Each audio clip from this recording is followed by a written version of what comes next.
Pastor Rissy, o amado líder chinês, 1836-1896. Acontecera o impossível e toda a população se condoía de tal tragédia. O Sr. Rissy, cidadão respeitado por todos, tornara-se crente. Fazia 2 anos que um pregador da nova religião pregava na província de Shanxi. Enquanto se esperava que enredasse alguns dos mais ignorantes, ninguém imaginava que o Sr. Rissy, homem culto, de grande influência entre o povo e destacado adepto de Confúcio, seria o primeiro a ficar enfeitiçado pelos diabos estrangeiros.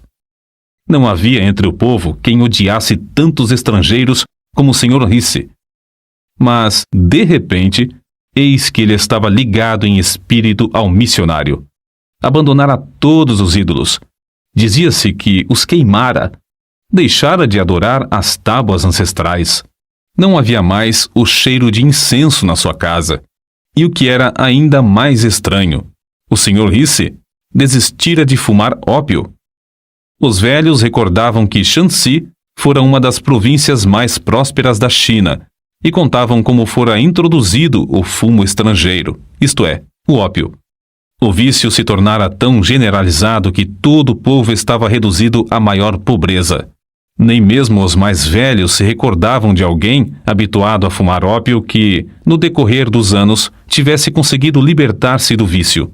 Contudo, o erudito Rissy abandonara por completo seu aparelho de fumar e parecia não sentir a ânsia que sentem os que são privados da droga entorpecente. O tempo que outrora passara preparando e fumando o ópio, ele agora o empregava nas práticas, para eles estranhas, da nova religião. Dia e noite, o recém-convertido se aplicava ao estudo dos livros dos estrangeiros. Às vezes, cantava de uma maneira singular, e outras vezes de joelhos, e com os olhos fechados falava ao Deus dos estrangeiros, o Deus que ninguém via e que não tinha santuário para localizar-se. Dia após dia, a Sra. Rissy notava a grande transformação na vida do marido e começou a abandonar o intenso ódio que sentiu quando ele se converteu. Quando acordava à noite, via-o absorto, lendo o precioso livro dos livros, ou ajoelhado, suplicando ao Deus invisível que sentia estar presente. A persistência do homem em reunir todos os membros da família diariamente para os cultos estranhos foi tal que ganhou também sua esposa para Cristo. Para o crente Rissy, Satanás era o temível adversário que realmente é, sempre incansável e constantemente espreitando para derrubar e destruir os crentes. Contudo, para ele o poder de Cristo era igualmente real, e Rissy saía mais que vencedor em todas as dificuldades. Considerava a oração indispensável e, não muito depois de se converter, chegou a reconhecer o valor de jejuar para melhor orar. Foi então que aconteceu a coisa menos esperada. A própria natureza da Sra. Rissy parecia mudada. Ao converter-se, tornara-se profundamente alegre e recebia as lições das Escrituras avidamente. O marido esperava que breve ela se tornasse uma verdadeira companheira na obra de ganhar almas, mas, repentinamente, parecia pairar sobre ela uma nuvem do mal. Apesar de todos os esforços, sentia-se levada contra a própria vontade a praticar tudo quanto o diabo sugerisse. Caía, especialmente na hora do culto doméstico, com ataques violentos de cólera. O povo então dizia: o Rissy e sua esposa estão ceifando o que semearam. É, como afirmamos desde o começo, uma doutrina do diabo. E agora, a Sra. Rissy está possuída de demônios. Durante algum tempo, o inimigo das almas parecia invencível. A Sra. Rissy, apesar de todas as orações dos crentes, continuava a definhar, ficando quase sem forças. Nesta altura, Rissy, confiando no poder de Deus, chamou todos os membros da família para jejuarem e dedicarem-se à oração. Dias e 3 noites seguidas em jejum, Rissy, sentindo-se fraco no físico, mas forte no espírito, pôs as mãos sobre a cabeça da esposa e ordenou, em nome de Jesus, que os espíritos imundos saíssem para nunca mais a atormentarem. A cura da senhora Risse foi tão notável e completa que houve grande repercussão em toda a cidade. O povo reconhecera o poder dos demônios sobre o corpo e ali, diante dos olhos, estava agora a prova de um poder maior do que o do diabo. Mas foi o senhor Risse, mais que qualquer outra pessoa, que se aproveitou dessa sensacional maravilha. Esforçou-se desde então de uma maneira nova a proclamar o Evangelho e dedicou-se, com crescente fé em Cristo, a orar sob todas as circunstâncias. Assim, de uma maneira simples e natural, Risse confiava que o Senhor faria o que prometera em Marcos, capítulo 16, versículos 17 e 18. Estes sinais acompanharão aos que crerem. Em meu nome expulsarão demônios, falarão novas línguas, pegarão em serpentes, e se beberem alguma coisa mortífera, não lhes fará dano algum, e porão as mãos sobre os enfermos, e estes serão curados. Em resposta à oração desse humilde crente, o Senhor cooperava com ele e confirmava a palavra com sinais, como em Samaria, Lida e outros lugares aos tempos dos apóstolos. E, tal qual os tempos antigos, homens e mulheres, ao verem o poder de Deus, convertiam-se ao Senhor. Nunca antes houve alguém para contrariar a Satanás em toda a província de Shanxi. Portanto, não é de admirar que ele estivesse enfurecido. Isso também foi como nos tempos antigos. A perseguição, entretanto, se tornou mais e mais severa, até que, por fim, o povo planejou, ao tempo de uma grande festa pagã, passar cordas por cima dos caibros nos templos idólatras e pendurar todos os crentes pelas mãos até que se retratassem e negassem a fé na religião dos estrangeiros. Ora, Risse era tão prático como espiritual e levou o caso ao conhecimento das autoridades. Era novato na fé e não conhecia bem trechos das Escrituras como estes: não resistais ao mal, e minha é a vingança, eu recompensarei, diz o Senhor. Fez tão grande alvoroço perante o mandarim que este, para se ver livre do homem, mandou soldados para defenderem os crentes. A perseguição por isso fracassou. O povo, assombrado da religião dos estrangeiros, submeteu-se. E grandes multidões afluíram aos cultos. Contudo, Risse, com o passar do tempo, sentia-se descontente. Os crentes não se desenvolviam como ele esperava. As pequenas igrejas, apesar de todos os seus esforços para alimentá-las, não cresciam. E, com qualquer perturbação, grande número de crentes se desviava da fé. Entre os seus próprios escritos, há um relato que mostra como, nesse tempo, Risse viu seu erro e se deu à oração. Por causa das investidas de Satanás, dormimos, eu e minha esposa, durante o espaço de 3 anos, com a roupa que vestíamos de dia, a fim de melhor poder vigiar e orar. Às vezes, num lugar solitário, passávamos toda a noite orando, e o Espírito Santo descia sobre nós. Sempre cuidávamos de pensar, falar e nos comportar de modo a agradar ao Senhor, mas então reconhecíamos, como nunca, a nossa fraqueza, que de fato não éramos coisa alguma, e nos esforçávamos para saber a vontade de Deus. Não há talvez maior prova de verdadeira conversão do que a influência sobre o próximo. Depois de Risse procurar estar mais perto do Senhor, foi eleito chefe pelo povo do vilarejo onde morava, cargo que recusou de início, porque não podia participar dos ritos no templo pagão. Mas esse fato foi previsto pelo povo, de modo que insistiram para que aceitasse a magistratura com a condição de ficar desobrigado de quaisquer solenidades que diziam respeito aos deuses.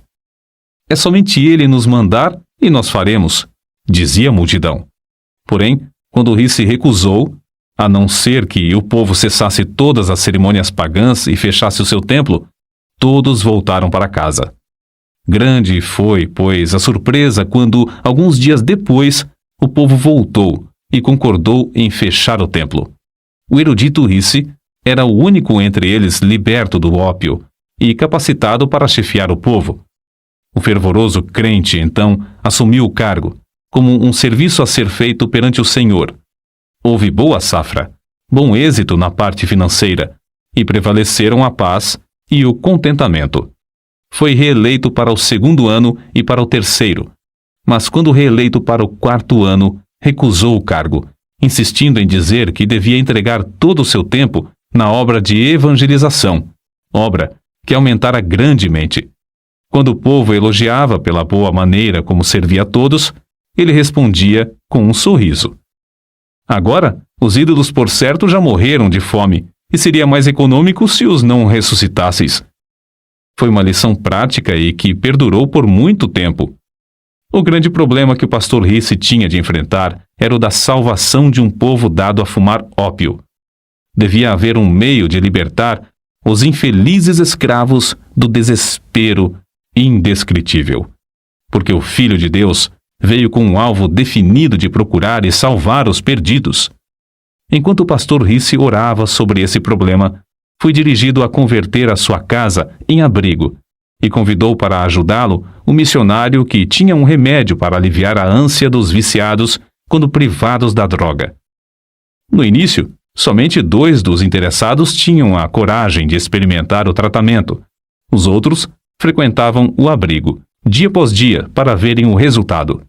Por fim, um dos pacientes, agonizante de corpo e mente, acordou os outros à meia-noite. Em resposta às orações, o Senhor, que é o mesmo ontem, hoje e para sempre, o aliviou imediatamente.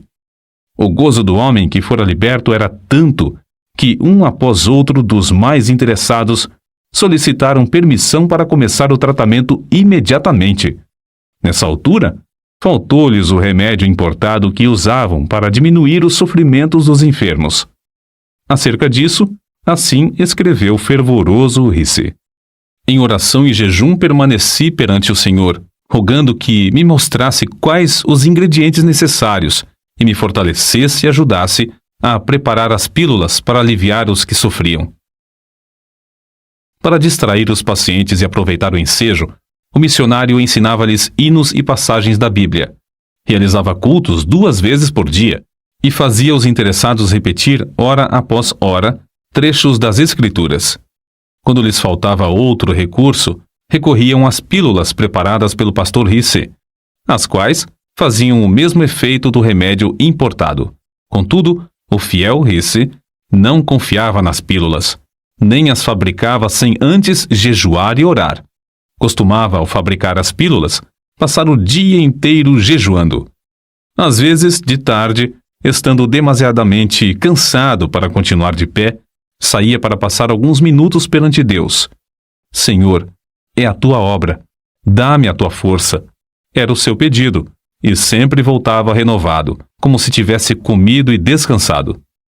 Um dos segredos do incrível êxito do pastor Risse na obra do abrigo era a audácia do seu amor para com os infelicitados cativos do vício do ópio.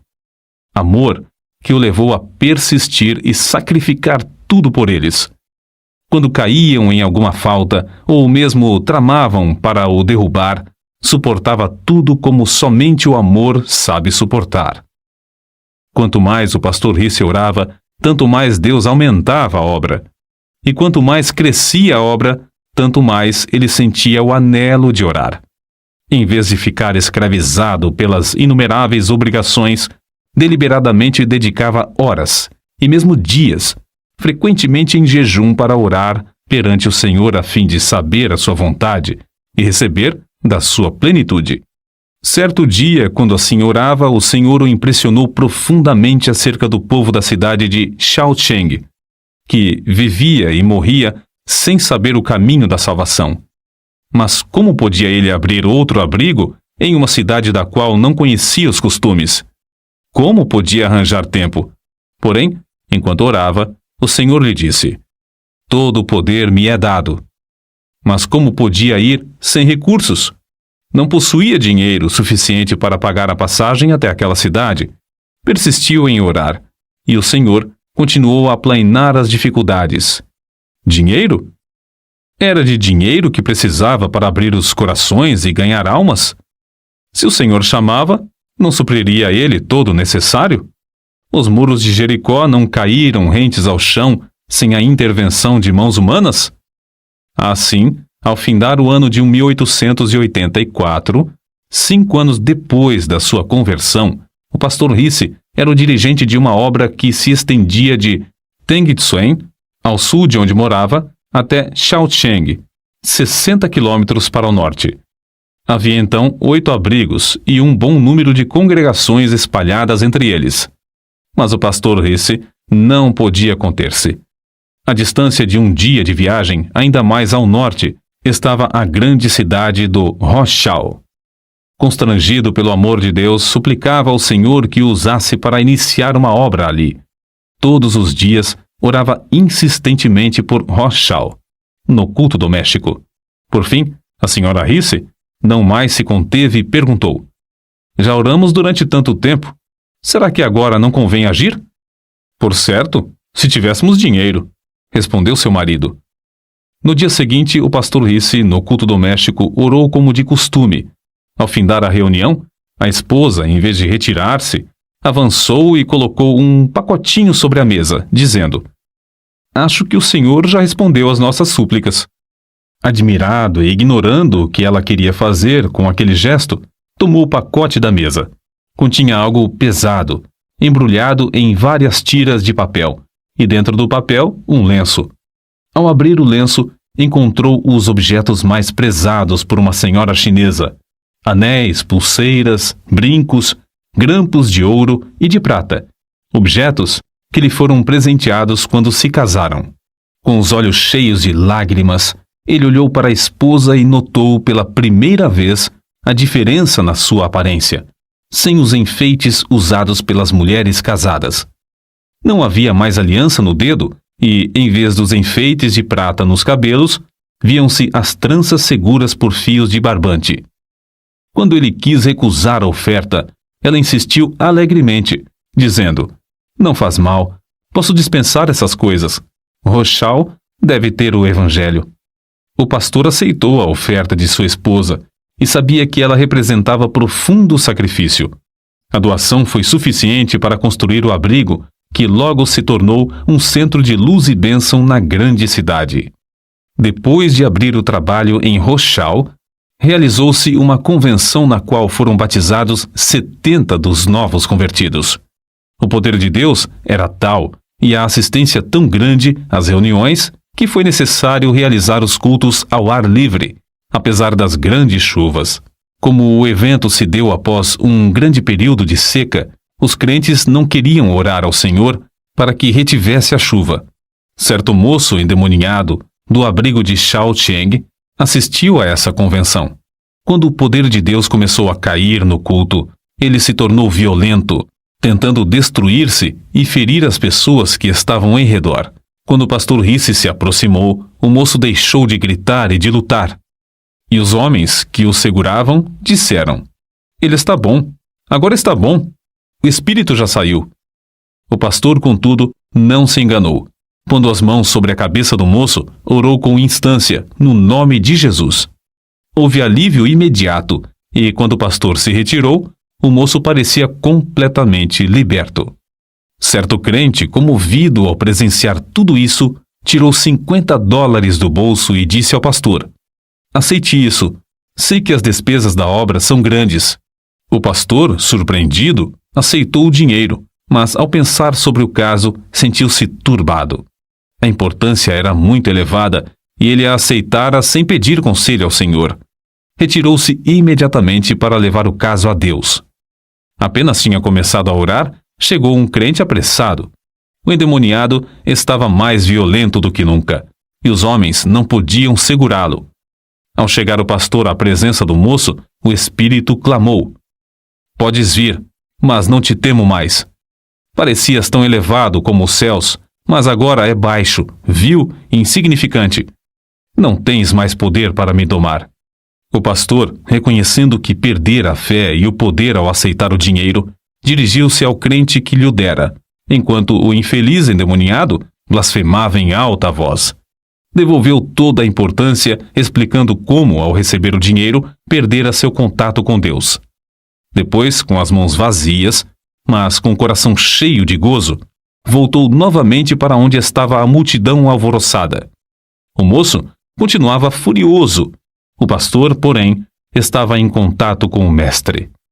Calmamente e em nome de Jesus, ordenou ao espírito que se calasse e saísse. O moço deu um grito e foi lançado ao chão pelo demônio, onde ficou alguns minutos contorcendo-se em dores agonizantes.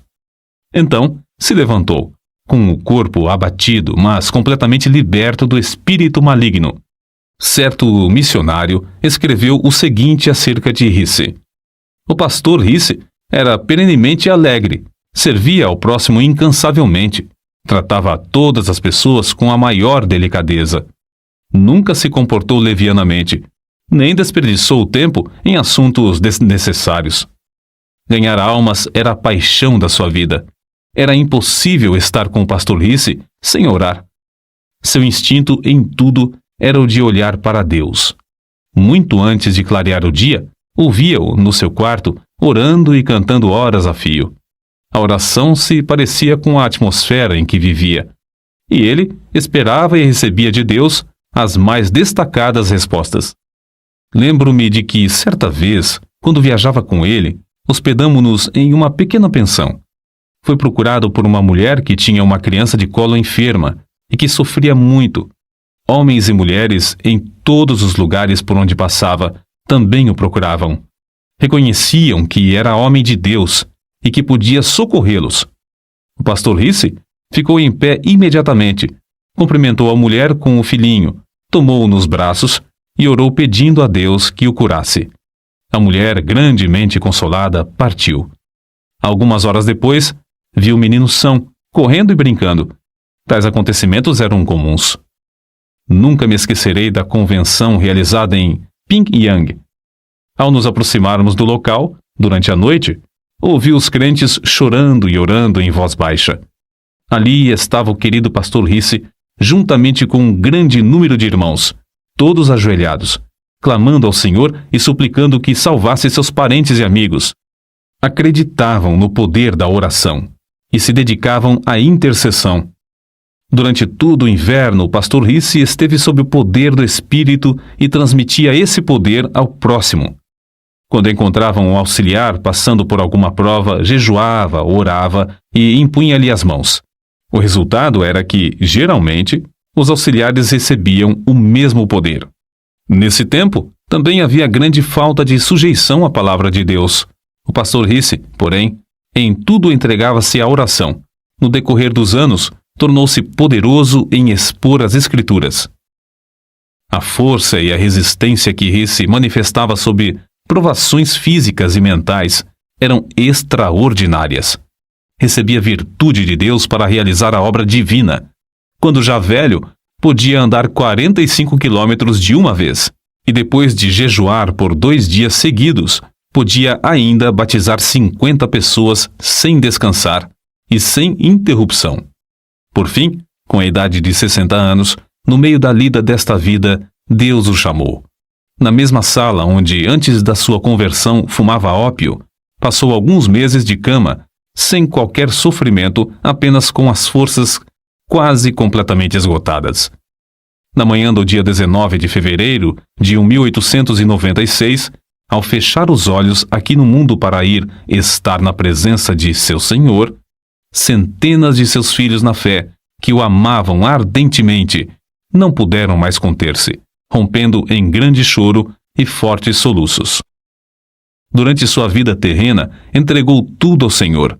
Para ele, não existia coisa demasiado preciosa que não pudesse usar para o seu Jesus. Não havia labor árduo demais, se pudesse ganhar uma alma pela qual seu Salvador morrera. Nunca encontrou cruz pesada, se pudesse levá-la por amor de Cristo. Jamais julgou o caminho difícil, tratando de seguir as pisadas de seu mestre.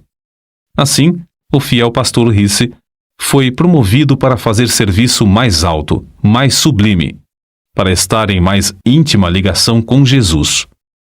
A obra pioneira que deixou em Shaoxing, Tengsuen, Roshao, Taiyuan, Pyongyang e dezenas de outros lugares é como pujante fortaleza e como resplandecente farol, dissipando as trevas do paganismo na China. Os abrigos e as igrejas fundados nesses lugares permanecem como imponente monumento à sua memória.